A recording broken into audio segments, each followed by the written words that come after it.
Laszlo, it's great to meet you in Budapest, of all places. So you've been advising Bobby Kennedy and his team in America. What do you think your biggest contribution has been to the MAHA movement? Okay, so just so you understand the structure of this advisory role, we do work with a number of scientists, physicians, doctors now, and health business advisors, and we publish papers on various medical issues. So I'm in academics, and some of those papers are used by the Kennedy administration to make major decisions about policies and so on. And one of those, and I would say most of those nowadays, relate to the vaccine development efforts and the vaccine clinical positioning and approvals and so on, simply because this is becoming I would say, public alert of how safe they are, how efficient, how effective they are, and what are the side effects and what to know about, what to do about those. Well, of course, I was actually thrown out after 20 years from the ruling Conservative Party for just asking questions about the safety and efficacy of the mRNA vaccines. That was obviously 3.5 years ago. What do you think the public perception is now? I mean, I would say in England, in the UK, 90% of the doctors and nurses in our health service, they wouldn't take the boosters now, or even the flu shot vaccine. I think probably 85% of people in England know that there's something wrong with those COVID vaccines. And in fact, I would say it's probably only the mainstream media and our political class who are holding the line on all of this. Listen, I think this is one of the biggest backfiring as far as policies and as far as business ventures, this vaccine industry and their operations, simply because you can make media, by controlling the media, force and push people into certain situations, but when they realize that actually this is just a hoax, just like what we know about the mRNA vaccines, and the individual makes those decisions, which are not to get vaccinated, not to get injected, and as you mentioned, not even with a flu vaccine. And the reason for that is because they were pushed over a certain limit or a certain boundary, and that's practically trust in government decisions and trust in government policies, and being hijacked or being bought up by pharmaceutical industry just to operate without a appropriate academic as well as scientific control and make money out of it. That's a situation where people are not going to take. And once that comes to light, I think our business or our understanding in our future is a little bit more promising. It's a lot of work, obviously, but that's a huge turn. There's huge vested interests on the other side trying to keep a lid on all of this. I mean, I personally think that this is the end of mainstream media when it's found out that they've been complicit in covering up the truth. I think there's going to be a massive loss of trust in our political class, who blindly voted for something they didn't understand, but they just went along with what Big Pharma said, it's safe and effective, and big loss of trust in our healthcare and our science. But the best transparency the best disinfectant is transparency and truth. How far away do you think are we from exposing the truth about the COVID vaccines? It's 6 years nearly now. Listen, it's there. It's just in academics, or now it's in conversations, just like the CPAC in London. My interview or my panel with that Victory was very open and informative in that sense, and I think because of the papers are there, because the academic contributions are there by lead scientists, including Peter McCulloch, Stephanie Seneff, and myself, who are and have been known from their professional angle, not from their political, or because we didn't contribute to politics or economy, we just do our science and we are honest scientists, and this is how we publish our work. It's all out there. It just needs to be organized, put forward in not main media, because nobody reads or listens to main media channels, simply because the younger generations, they have their own information sources. So the mainstream media just may hide, as long as they want to hide something that nobody really wants to hear from them, but they can find it on their own channels and their own media outlets, and the big three, Highwire is one of those. Academic publications are another good source of information, but it's not easy to No, the understand. Lancet, the former Lancet editor said that up to half of the articles are not true, that they were publishing in the Lancet. Indeed, but now they are subpoenaing, because they cancel out studies that are not in support of the agenda, the narrative, and now they are subpoenaed, or they are asked by Kennedy of, can you please give me the reasons, can you give me the list of communications and the experts that you interviewed or took into consideration, just make those decisions. So even they have harder time of discrediting work that is really just like Andy Wakefield's work, which was really I know Dr. Wakefield. I'm absolutely, he's not a bitter man, despite the fact that he was right 30 years ago and they destroyed him. I mean, he's a very there's something quite saintly about Andrew Wakefield. He never mentions autism in his paper, though. So all the label, all the pains that they threw on him just were not true. And they turned his colleagues against him as well, didn't they? Of course. They are trying to do that. They have been trying to do that, and they're just not succeeding any longer, simply because the truth is on our side. Well, I always think about as a scientist, and you're a professor of pediatrics. I retired in 2021. And biochemistry. Biochemistry, yeah. Well, I mean, you look at the evidence of from day one, the evidence has been piling up over here that the vaccines were harming people and they're not effective.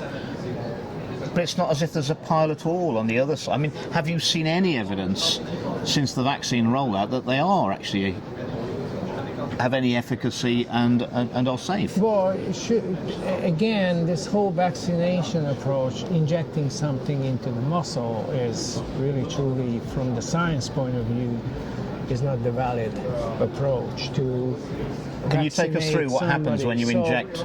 The injections are, I would say, economically the most efficient ways of delivering any kind of medical ingredient, simply because you inject a certain amount and you know it wasn't spit out, was not hidden under the, like a pill you can do. It wasn't flushed down the toilet. Flushed down the toilet, and you can actually have a simple kind of economical consideration how much it takes to put it into the vial and how much it takes to store it and how long you can deliver it and so on, all those things. So it's economically, it's very efficient. The manufacturing process is very simple or efficient in that sense, yet muscle cells are really not designed by God or creation or evolution. You can look at it any way you want, because muscle cells are really not able to produce antibodies against antigens, meaning that they are not part of the immune response. So for any vaccine to work that is injected into the muscle, first you have to induce a necrosis, local necrosis in muscle. That's the death cells. That's death the of death the cell. cells. That's the death cell, and those death cells, the necrotic tissue, will actually recruit immune cells to the site, and they encounter with some of the proteins that you injected with these metals like aluminum or mercury. Mercury is a metal even though it's liquid. Yep. And so it's practically something that your body cannot get rid of. And because of this local tissue necrosis, necrotic tissue, and the inflammation that is a result of that, there is an antibody response, and the pharmaceutical industry was competing of who is the most efficient in producing an antibody response, and that never depends on the antigen, but more of the adjuvant they use. So eventually, so the more aggressive that was, aggressive the necrosis part of the story was. And I understand that worldwide they didn't aspirate the injection, so they didn't check to make sure that the injection actually wasn't into a blood vessel.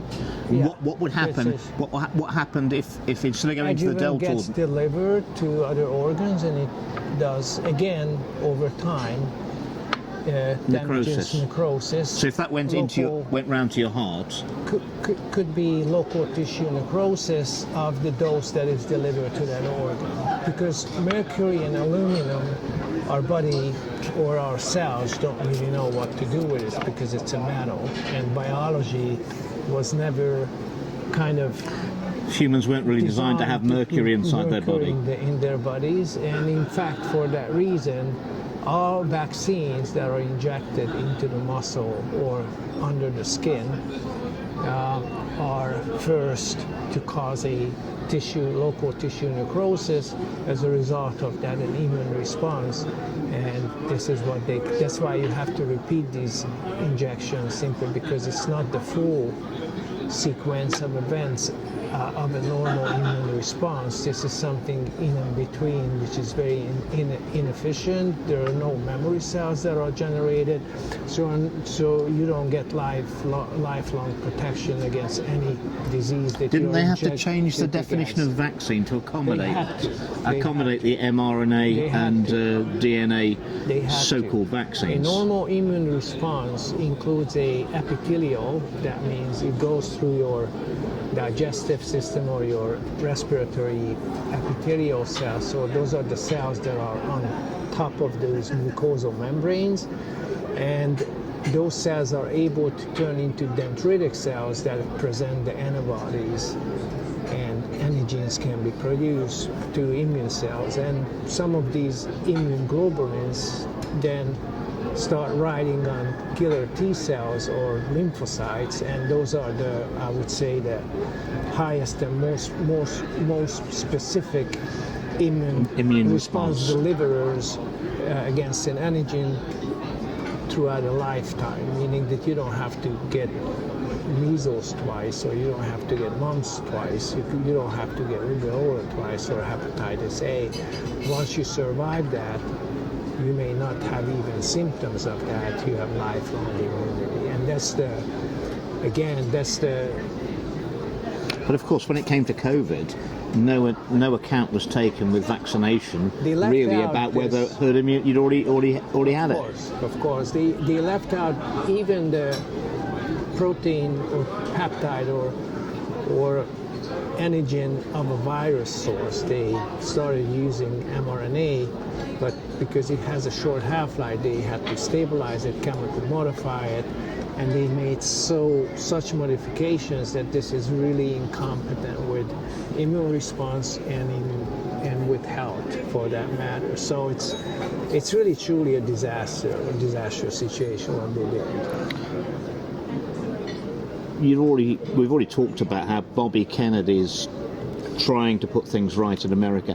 How do you think, what's going to be the result of his demands that all vaccines have to be demonstrated their safety and efficacy with the gold standard testing, double-blind placebo trials? We know that they have no chance in that arena. Simply because they can't do it, can they? The vaccinated population is sicker than the unvaccinated population, and it's an all-cause mortality or disease epidemics or chronic disease epidemics. That's actually one of the reasons we believe, and correlational studies and regressional coefficients show that as you increase the number of injections, vaccinations, especially young age, that's how autism will be.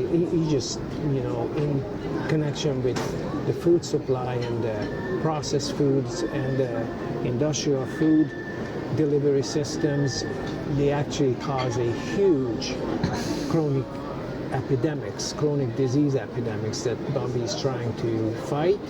And the way he is doing it through nutrition, which is very critical and important in this scenario, grass-fed pasture, low deuterium food sources, just like our ancestors ate, and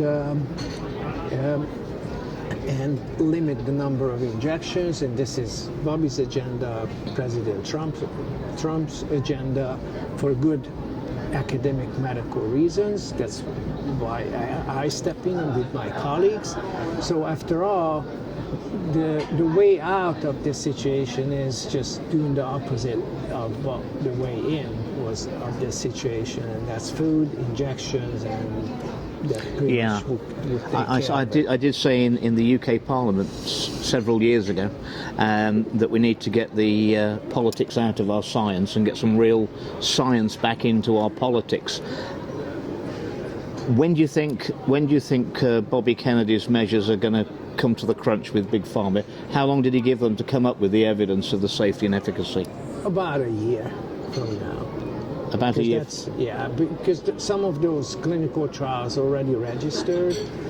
Of course, they promise everything because they believe later some administrator can save their ass. But can I say that? Yes, but, you just did. I just did. but I guess that's not going to happen after all. I'm all for free speech, really. So, and how do you, it galls me terribly that given all the evidence, all the scientific papers, which is mounting up about concerns around the COVID vaccines, that there's still, some people are still taking them now. I mean, Peter McCullough said they're no longer boosters, they're an IQ test. Yeah, pretty much, and he's right in the sense that nowadays you really have to be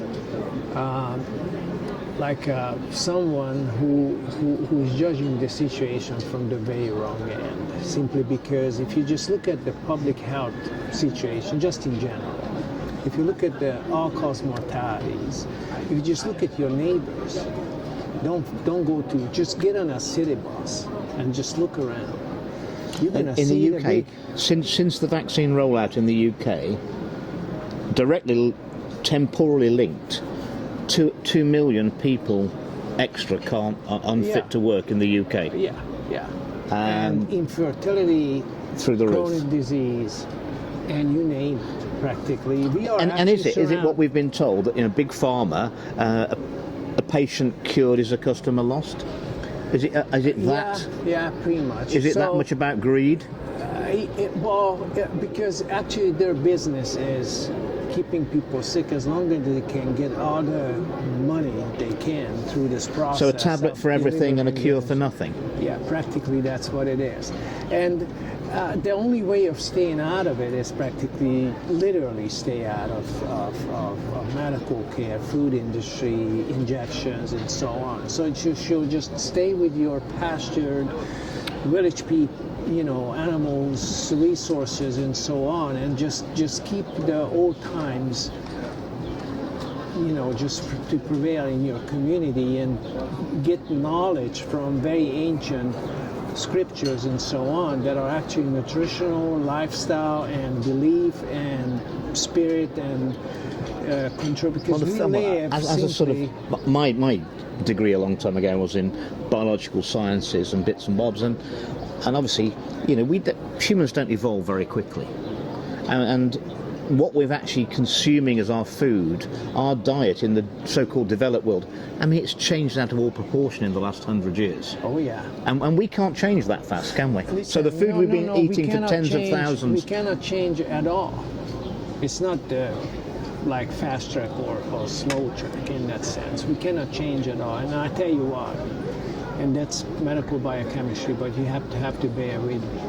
The reason why we live, you and I, or anyone who walks around here, or even this plant, is because we produce a water pool in our mitochondria with the half of oxygen and the half of hydrogen, which we get from food.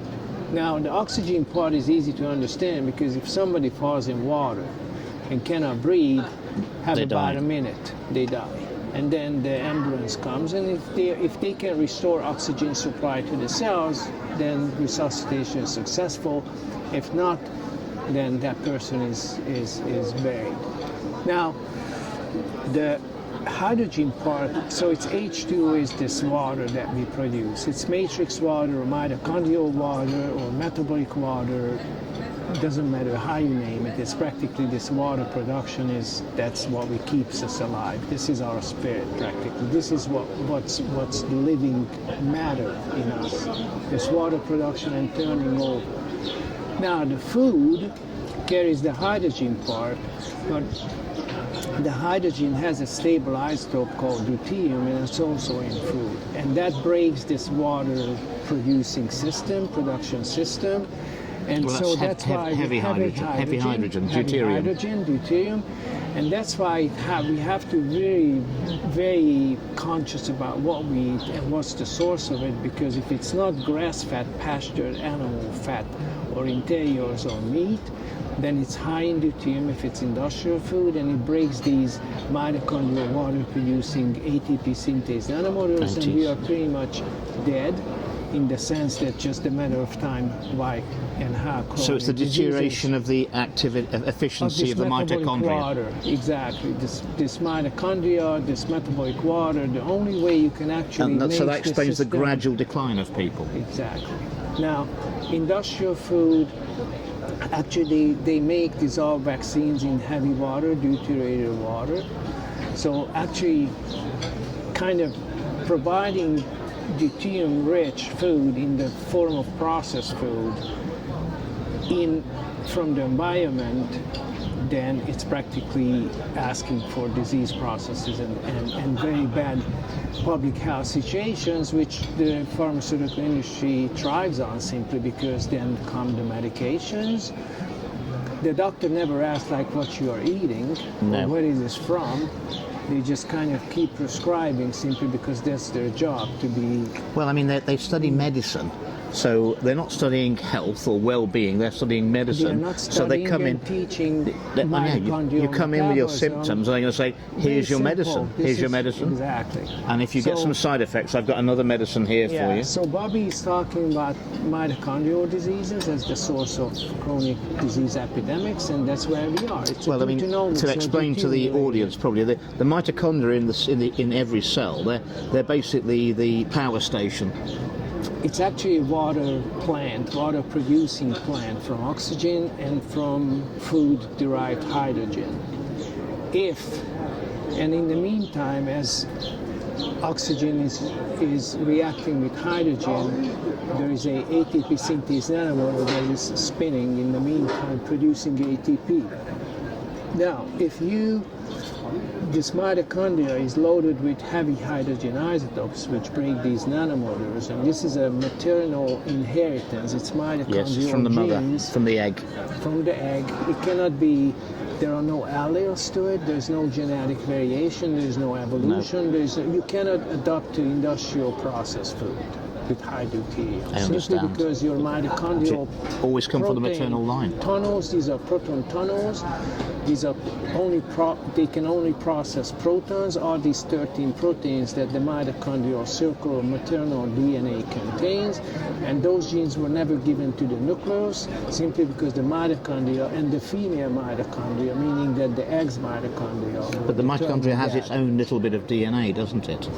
It's circular DNA, and the man or male or DNA from the sperm or mitochondria from the sperm cannot get into the females at the time of fertilization, because the egg would destroy all male mitochondria, so their genetic material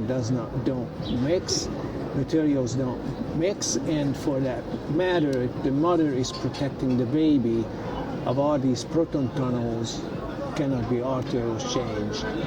Not through evolution, not through food adaptation. It's practically given, and it was probably designed that way or created for to keep us on the straight and narrow. Just to keep us on proper like food. The food that we, and that's why humans, as we are humans, if you look at anthropology, we started on eating bone marrow of animals simply because the 3.5 or 3.2 million years old bone findings show that very early men could open the cavities, the bone cavities, and to eat the marrow. Simply because by then the predators left, the watchers left, and for that matter, that was the safest food supply for them. And that's how they try, but it's low deuterium, fat, adipose, ketogenic food diet. That's what Bobby is preaching about. That's what Bobby is promoting through Maha. And that's pretty much the closed loop in the story. And we helped him with this type of argument.